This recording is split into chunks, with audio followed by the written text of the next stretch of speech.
Magwa-wirings tayo na kaupi na ng motor na sabi ng may-ari, ito daw ang may problema ang kanyang regulator. Pero huwag muna kayong papalit ng regulator ng Bajaj sapagkat napakatibay nito. Itis natin. Kung papansin mo, mahina ang ilaw, ayan o. Mahina ang ilaw, hindi masyado umiilaw ng malakas, ayan o, mahina. Pero kapag tinanggal mo siya, kapag pinutol mo siya na hindi mo i-connect pa ka doon sa ano, ayan o, malakas o. Pero kapag ikabit mo dyan sa wires na pinutol natin, mahina. So ibig sabihin nito mga kaibigan, grounded ito. Grounded ang motor na ito, hahanapin natin ang grounded. Kasi good pa naman ang regulator niya, ayan o. Good yan, wala yung problema. Grounded yan, hanapin natin. Isa-isahin natin para malaman natin kung saan sa sakit niya nagkaroon ng problema. Okay. Tatanggalin natin ito. Itong pula. Ito. Tatanggalin natin ito.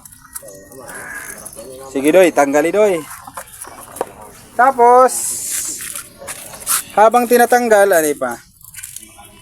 Dapat lumakas. Pandaralalong. Paano pa? Dapat lumakas yung ilaw natin. Sige, tanggala doy. Okay, anisad, tanggala, ang puti. Ito. Dito yun, tanggala. Sige, bunutin mo. Ganun pa rin, mahina pa rin dito sa kabila.